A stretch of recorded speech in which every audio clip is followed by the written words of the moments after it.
Bom, eu gostaria de fazer alguns breves comentários a respeito de uma pequena poesia que eu estou colhendo de uma antologia de um dos nossos maiores poetas, né, um dos maiores poetas brasileiros aqui, que, no caso, o título é Meus Poemas Preferidos, de Manuel Bandeira, aquela edição simples, que certamente muita gente tem em casa. E o Manuel Bandeira, vamos dizer assim, é um dos poetas brasileiros. Pô, você tem que concordar, seja com o professor Olavo de Carvalho, com Otto Maria Carpo, Rodrigo Gurgel, entre outros grandes aí, grandes estudiosos, grandes homens, que ele é um homem, vamos dizer assim, é um homem que sabe perceber realidades superiores em situações bastante simples. Então eu peguei um pequeno poema, então os versos dele são mais livres, embora ele seja considerado tradicional, você vê aqui até no próprio prefácio do autor aqui, sobre o autor, que é um prefácio maravilhoso. Foi escrito por Pedro Dantas, e ele explica que, apesar dele, Manuel Bandeira, se considerar um poeta de versos livres, ele ainda escrevia dentro de uma tradição literária bastante rigorosa. Então, eu vou ler o poema e depois vou comentar tudo aquilo que eu posso perceber de elementos que são inseridos no poema e como o poeta os relaciona, ok? Relaciona entre si e com a realidade, tá? O cacto é o título. Aquele cacto lembrava os gestos desesperados da estatuária, Laoconte constrangido pelas serpentes, Ugolino e seus filhos esfaimados. Evocava também o seco nordeste, carnaubais, caatingas. Era enorme, mesmo para esta terra de feracidades excepcionais. Um dia um tufão furibundo abateu-o pela raiz. O cacto tombou atravessando a rua, quebrou os beirais do casário fronteiro, impediu o trânsito de bondes, automóveis, carroças, arrebentou os cabos elétricos e durante 24 horas privou a cidade de iluminação e energia. Era belo, áspero, intratável. Tá, vamos dizer assim, dá para sacar, vamos dizer, o Manuel Bandeira, vamos dizer, ele pega aquela, né, é um ser vegetal, o cactus é um ser vegetal, né? Então ele, vamos dizer assim, talvez partindo do princípio de que não só de que o cactus do cactus ser um ser vegetal, mas ser um tipo de vegetação que dá sobretudo em regiões desertas, né, regiões áridas, como se diz. Então ele certamente ele já pensou nesta imagem, que é algo que naturalmente, vamos dizer assim, uma imagem que naturalmente as pessoas vão formar sobre o cactus. É um ser que vive uma vida difícil. Toda a sua estrutura ela é adaptada para regiões quentes, regiões desérticas. Ele retém água dentro de si, né, dentro da sua estrutura, né? A estrutura é oca, ele retém água ali, toda a água que toda pequena quantidade de chuva que se dá no deserto ele consegue reter. E ele cria espinhos na sua superfície, né, de modo a se proteger. Então ele tem toda uma estrutura. Por isso que ele, né, no verso final ele diz, era belo, áspero e intratável, vamos dizer. E é verdade. Por que belo? Com quem ele compara esse cactus aqui no início? Ele compara com dois personagens da mitologia. Um da mitologia grega e outro da romana, vamos dizer assim. Laoconte, constrangido pela serpente. É só você pegar aí na internet. Né? Laoconte, com dois O depois do C. Então, quando a pessoa, depois que a pessoa lê o poema, certamente ela vai formar a imagem de um cactus bastante, né, com uma altura considerável, com uma estrutura considerável, já que quando o tufão o abateu, ele tombou, o abateu pela raiz. Então ele tomba, ele atravessa a rua e ainda acerta a cerca da casa do outro lado da rua. Né? Ou seja, trata-se de um ser vegetal bastante imponente. E, claro, qualquer pessoa consegue lembrar a estrutura de um cactus. ele é meio, vamos dizer assim, como se diz, ele é meio errático. Ele vai crescendo aqui, ele vai formando uns galhos para cá, outros para cá, aqueles galhos grossos que ele tem. Então ele meio que a imagem dele pode formar meio que a de um ser muito parecido com um ser humano. Ou seja, ele tem uma forma específica, uma forma que é até atípica para os vegetais, né? Porque ele não tem folhas, né? Ele é todo verde, ele forma aqueles gomos enormes verdes, cheios de espinhos. A nossa estrutura é mais ou menos assim, né? Nós formados aqui com braços, pernas mais ou menos grossos, enrijecidos, retemos líquido dentro de nós e temos, em vez de espinhos, pelos, né? Então, né, ele vai, vamos dizer, não induzindo, mas ele vai conduzindo a imaginação das pessoas para não só a imagem do ser humano, mas a imagem de uma estrutura, de uma escultura, né? Ou seja, ele faz uma ponte entre a biologia, a botânica e a arte, né? Se você pegar tanto a figura de Ugolino quanto a de Laocoonte na internet, você vai ver, você vai entender o porquê que ele está fazendo essa associação. Não é uma associação, é uma relação que ele está fazendo. Lembrava, vamos pegar aqui. Aquele cacto lembrava os gestos desesperados da estatuária. Laocoonte constrangido pelas serpentes, Ugolino e seus filhos esfaimados, né? E ele já começa assim, ele já começa por dar ao cactus, não só ao cacto, né? Ele Eu falo Cactus porque eu tô ouvindo uma banda de ultimamente, uma das minhas bandas de rock preferida, que é o Cactus, né? Então eu acabo usando a palavra dessa maneira.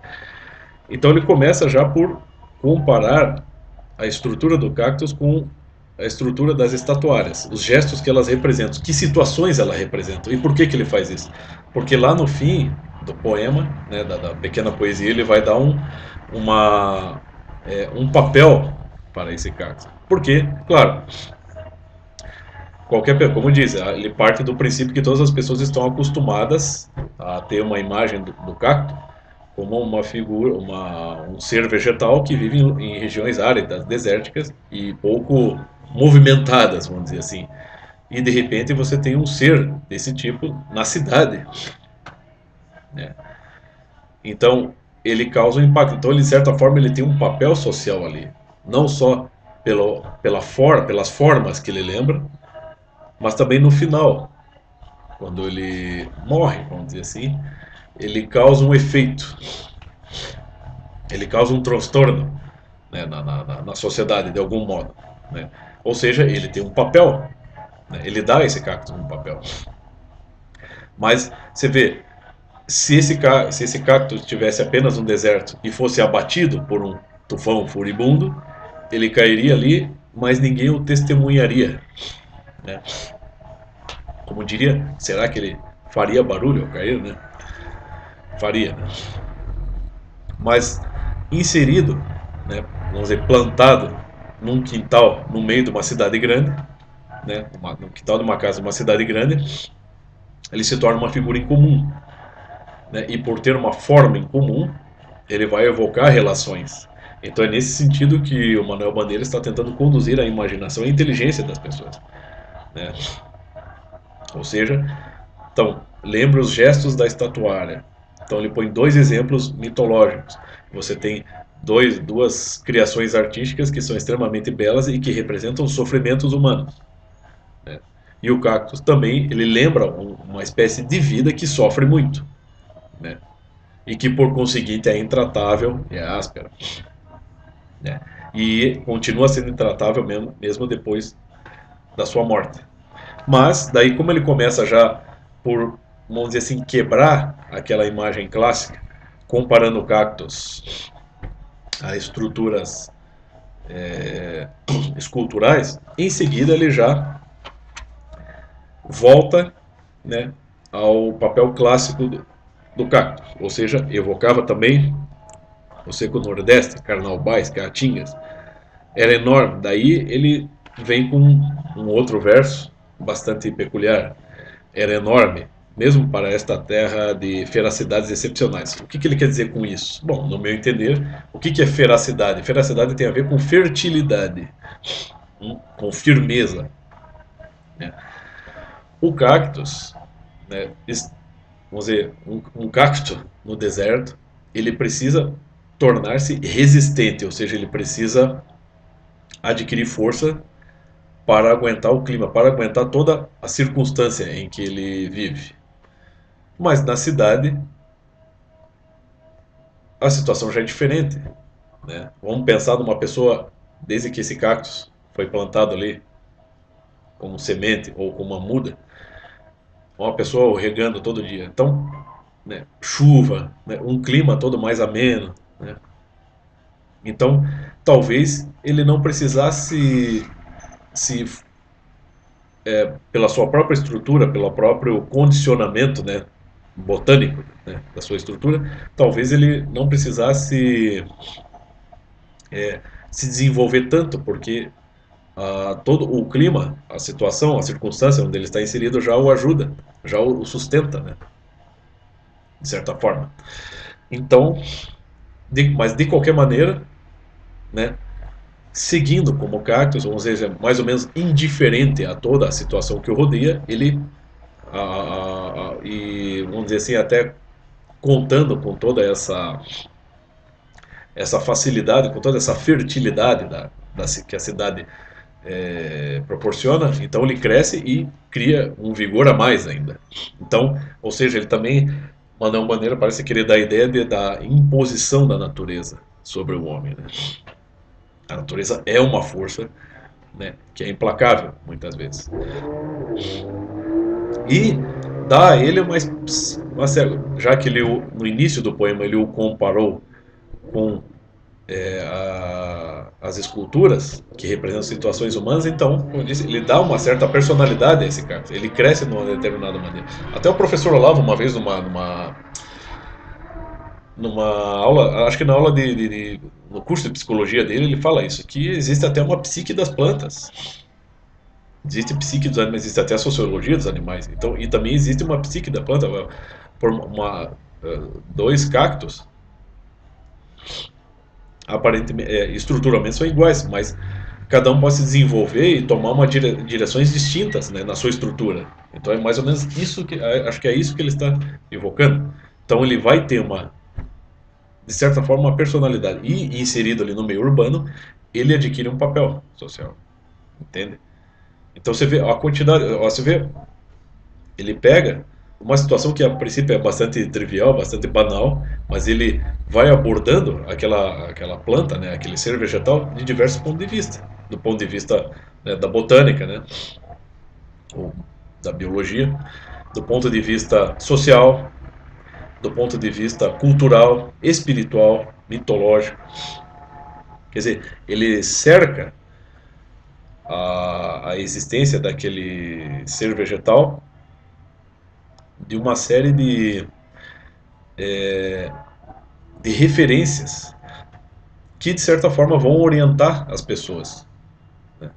Vamos dizer assim, ele, de certa forma, tenta abrir os olhos, ou os olhos das pessoas, ou então despertar nas pessoas o interesse pelo conhecimento, né? Pela quantidade de coisas que um simples ser vegetal, simples assim, no sentido, né, diante da complexidade do mundo, um simples ser vegetal, um tanto incomum pela região onde vive, ele pode evocar uma série de coisas, né? Pode se estabelecer uma série de relações, de ideias, né, ou de referências a partir da presença daquele ser vegetal ali no meio urbano. Entende? Então vamos pegar aqui de novo. Quando ele diz, o cacto tombou atravessando a rua, quebrou os beirais do casário fronteiro, impediu o trânsito de bondes, automóveis, carroças, arrebentou os cabos elétricos e durante 24 horas privou a cidade de iluminação e energia. A cidade era belo, áspero e intratável, ou seja, né? Então ele está, o Manuel Bandeira está evocando a dois fenômenos da natureza: o tufão, que em colaboração, contando com a colaboração do cactus que estava no seu caminho, provocou um distúrbio na cidade, ou seja, né?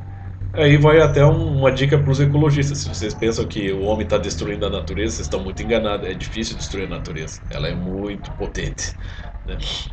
até num poema você pode. E olha que ele está se referindo a coisas fatuais, ele não está inventando historinha. Ele está fazendo relações que são possíveis. E indiretamente está tocando até em assuntos, um assunto científico. Então, quer dizer, olha a riqueza desses simples versos. Desses simples versos.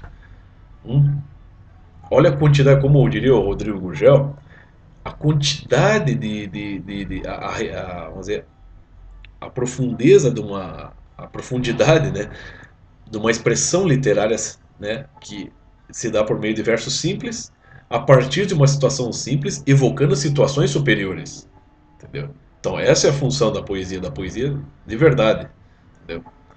Então assim, e isso você vê, eu aqui que sou só um estudante consigo, vamos dizer, pensar esses elementos, separá-los, né, analisá-los um por um e depois jogá-los de novo no poema. Como explica o próprio Mário Ferreira dos Santos em seus livros de filosofia e psicologia, que você, ao observar de uma colina uma cidade, né, você pode ter uma visão geral dela, mas não uma visão exata de como ela funciona. Quando você decide descer para a cidade, passear pelas suas ruas, né, verificar tudo que existe lá, casas, instituições culturais, igrejas, enfim, estabelecimentos comerciais, tudo, e depois você retorna para a colina, ou seja, você consegue analisar a coisa, porque você foi lá e pensou elemento por elemento, analisou elemento por elemento, e depois você voltou lá e você tem uma visão de conjunto mais coerente, mais completa, você sabe como ele funciona. É a mesma coisa que você faz na poesia. A princípio, você lê ela e é como se você estivesse observando uma cidade de longe, mas quando você procura interpretá-la, buscar todos os elementos que estão nela inseridos, analisá-los e tentar rastrear a intenção do poeta, quando você relê, depois de você relê o poema, você percebe, você intui todo o conjunto de coisas, assim, vai intuir instantaneamente todo o conjunto de situações humanas, históricas, científicas, espirituais, culturais, mitológicas que estão inseridas ali. Então você veja a riqueza, o legado que isso traz. Um simples poema cujo título é O Cacto. Pense nisso. É isso aí, gente. Valeu.